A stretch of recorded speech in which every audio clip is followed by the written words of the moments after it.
आओ आओ धन्यवाद।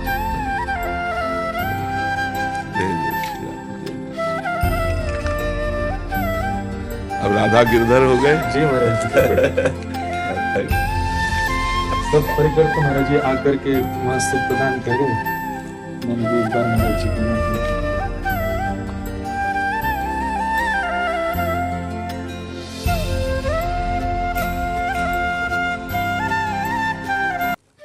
हाँ राधा गिरधर लाल आओ राधा गिरधर।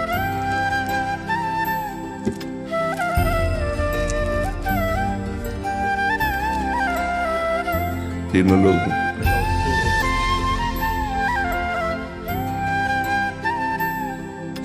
लाल जी तो महाराज जी श्री जी सहित ही हैं। तो पूरी जो ब्यावला की जो पूरी प्रक्रिया हुई वो घर के हमारे सेवाएं श्री राधा माधव प्रभु पिताजी महाराज के गुरुदेव के सेवा के खातिर तो उनकी पूरी जो व्यवस्था थी तो जयमाल की, फेरान की, हल्दी की, मेहंदी की, रंगमेल की, वो सब सेहरा हाँ, किसके बंदा? वो उन्हीं के बंधु। अच्छा युगल। हाँ युगल, ठाकुर जी मध्य में विराजते प्रक्रिया युगल की। इन्हीं में चित्त जोड़ना है बस। चित्त को सबसे ज्यादा ठाकुर जी को जो पसंद है वो अपनापन पसंद है, प्रियता। भजन क्रिया उसका फल है, तपस्या उसका फल है, सब अलग अलग है, लेकिन एक अपनापन महान भक्तों में देखा गया, बड़े भक्तों में देखा गया, प्रियता। मेरे ठाकुर, बस वो जहां भावता उठा वो ठाकुर जी तक पहुंच गया और वही ठाकुर जी को आकर्षित करता है।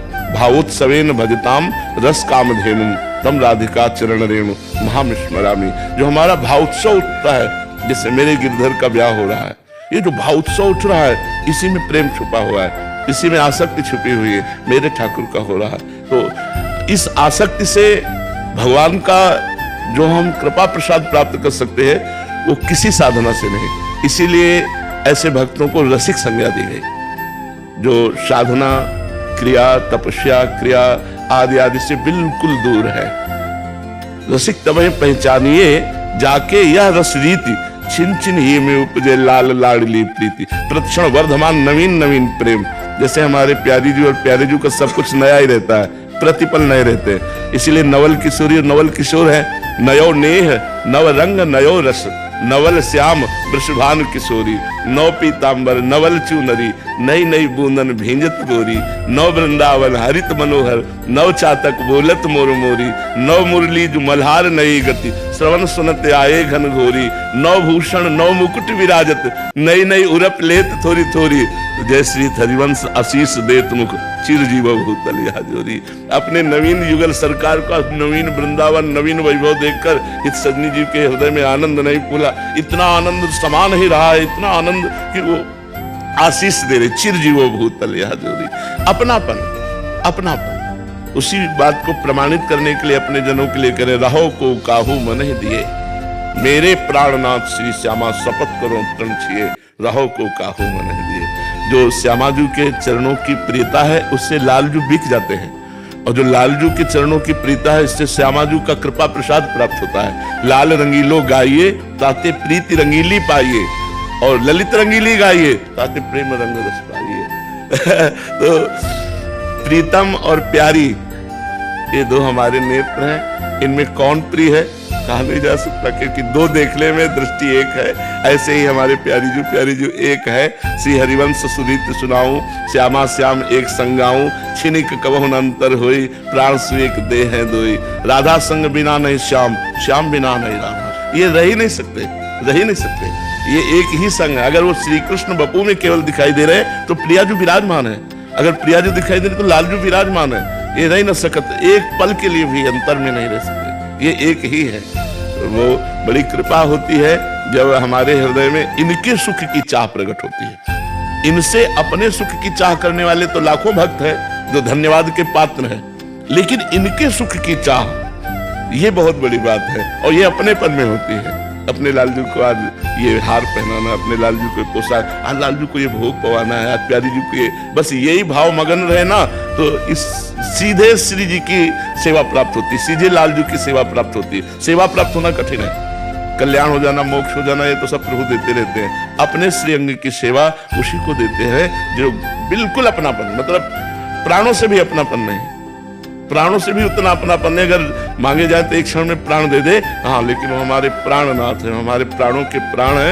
इतना प्यार हो जाए, प्रभु से प्यार होना कठिन बात है, प्रभु से प्यार हो जाए। वो प्यार के लिए ही ये अर्चा विग्रह रूप धारण किए हुए, नहीं तो हम कैसे प्यार कर पाए, क्योंकि वो अव्यक्त है। तो अर्चा विग्रह में इतनी आसक्ति हो जाए हमारी कि उठते बैठते चलते, इस समय लालजू हमारे क्या पाएंगे, इस समय लालजू को हमें क्या पहनाना है, इस समय लाल वो अंदर चलता रहे।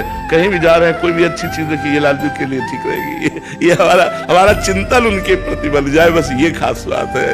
प्रियता हो जाए, अपनापन हो जाए। बहुत कृपा है, बहुत कृपा है श्री जी की आपके ऊपर।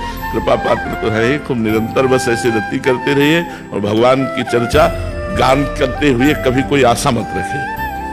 जो प्रभु दे दे, जैसे प्रभु रखे, बस भगवान की चर्चा भगवान की प्रसन्नता के लिए गाइए, तो ये जीवन प्रेममय हो जाएगा। श्री पूज्य रामचंद्र डोंगरे जी केवल भगवान की चर्चा, भगवान के लिए अपने लालजू को सामने रखते तो आंसुओं की माला पहनाते रहते थे, अश्रु चलता रहता, भगवान की चर्चा। जीवन धन्य यही है। अर्थ तो कितना लोगों के बैंकों में जमा है, कितना घरों में जमा, उसका कोई महत्व नहीं, अर्थ कोई महत्व ही नहीं रखता। भगवान के सामने अर्थ कोई महत्व नहीं रखता।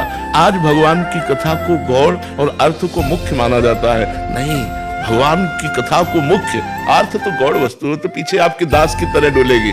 जो वैभव ऐश्वर्य है वो तो दास है, भगवान के चरणों की सेवा में जब आप हो तो आपकी सेवा में लगे रहेगा। तो अर्थ की प्रधानता न रखते हुए भगवान की अद्भुत महिमा का गान करते हुए स्वयं उसमें प्रफुल्लित होते हुए हमारा जीवन व्यतीत हो, यही गिरधर लाल से प्रार्थना है कि उन्हीं में आसक्ति हो, उन्हीं का चिंतन हो, उन्हीं का गान हो और उन्हीं में हमारा शयन हो जाए। जो आखिरी चिर शयन है वो उन्हीं के चिंतन में हो जाए, तो हमारा जीवन सार्थक हो जाए। क्या सेवा करें आपकी? नहीं महाराज जी, बस बाबा से बात हुई, मैं तो बहुत दिन से तड़प रहा हूँ, मैंने कि महाराज जी के दर्शन करने हैं। बस अभी कथा के लिए निकल रहा हूँ। अब लाल जी, अब राधा गिरधर लाल जी आवेंगे, पहले तो गिरधर लाल जी पधारे, तो जब लाल जी आवेंगे तो अब हम भी चतुर्भुज है तो नहीं, ठीक है, ठीक है जी। कि महाराज जी हर वर्ष हम पर्ची डालें ठाकुर जी के आगे कि अगला उत्सव कहाँ कराएंगे, तो 4 स्थानों के नाम रखते हैं। तो गत वर्ष नाथद्वारा में था, तो भाव था कि गोवर्धन, वृंदावन, बरसानो या फिर एक बाहर को स्थान रखोगे। तो मन में भाव आयो कि अगर बरसाने की पर्ची आ गई तो ठाकुर जी के आगे डालें, जो सबसे समीप जावे वो को माने कि ये ठाकुर जी आज्ञा करते हैं। तो मैंने कि अगर बरसानो आयो तो समझ जाएंगे कि ठाकुर जी को ब्याहुला हो। तो नाथद्वारा में जब पर्ची डाली तो जो सबसे समीप गई तो उठाई तो श्री बरसाना था, तो ठाकुर जी बोले ब्याह हुए। लेकिन महाराज जी बीच वर्ष में ही ठाकुर जी बोले कि पहले ब्याह मेरो होएगो, मतलब मेरो ब्याह करवे से पहले तू एक सेवा बारी लिया, अकेलो मेरो ब्याह करेगो तो फिर कैसे अकेलो संभालेगो। तो बीच में योजना ऐसी बनाई कि पहले दास को एगो और 1 महीना में ठाकुर जी को। लेकिन महाराज जी जितनो मन में उमंग और आनंद और उत्साह ठाकुर जी के ब्याहुला को भयो, कैसे भी ठाकुर जी को ब्याह हो, मधुर हो, आनंद में हो, तो एक बार और मैं लाल जी के सहित हम कृपा कीजिएगा, दर्शन करेंगे जरूर। तब आऊंगा और बाकी संग में भी लाऊंगा परिवार को, तो सहित दर्शन कर भी आऊंगा जरूर। एक चुनरी दे दो, सखी को दे देंगे चुनरी। आपको स्वास्थ्य अनुकूल है महाराज जी? बस ये कि श्री जी की कृपा से चल रहा है, बस चल रहा है। बस लाडली जी और सब संतों की कृपा है, बस बहुत सुंदर चल रहा है। हमें भगवत चर्चा करने को मिलती है, हमारी दिनचर्या चल रही, पर इतनी बड़ी कृपा है। अब दिनचर्या चल रही सब, तो हम राजी हैं, जितना कष्ट मिले उस पर कोई परेशानी नहीं। दिनचर्या हमारे लिए बहुत माननीय है, जो जिसमें अब स्वयं की दिनचर्या और समाज की दिनचर्या दोनों का पालन हो रहा है। जो अपनी दिनचर्या साधना की वो चला रहे और जो भगवत सेवा समाज की है वो चल रहे, इसलिए मन में उत्साह बना रहता है और आप सबका आशीर्वाद चलता ही रहेगा जब तक जीवन है। महाराज जी आप असंख्य वैष्णव और ब्रजवासियों के प्राण हैं, और श्री जी है सके महाराज जी कि हम सबन के ही कोई अपराध रहते होंगे ऐसे? नहीं नहीं नहीं नहीं, नहीं। अपराधन को श्री जी सोचे कि ये तो बालक हैं, ये कहाँ सहन कर पाएंगे, तो संभवतः आपको सहन करने को पड़े, पर श्री जी ऐसे अनुग्रह करें कि आप बिल्कुल स्वस्थ रह जाएं, कोई आपको। मन से बहुत स्वस्थ है, श्री जी की बहुत कृपा है, मन से बहुत स्वस्थ है, हर समय आनंद मतलब उनकी चरण रज का बना रहता है, इसलिए तन का प्रभाव नहीं पड़ता। नहीं, तन का प्रभाव अगर पड़ जाए तो सैया से उठने लायक नहीं है। मन बहुत आनंदित रहता है, बस इसी से सब चलता रहता है। मन आनंदित है तो हर स्थिति में आनंद बना रहता है, चाहे जैसी शरीर की परिस्थिति हो, वो मन तैयार रहता है। अगर मन कहीं बीमार हो जाए तो गड़बड़ हो जाए, फिर ये मन आनंदित रहना चाहिए। दोबारा मुंह दिखाई में फिर देना।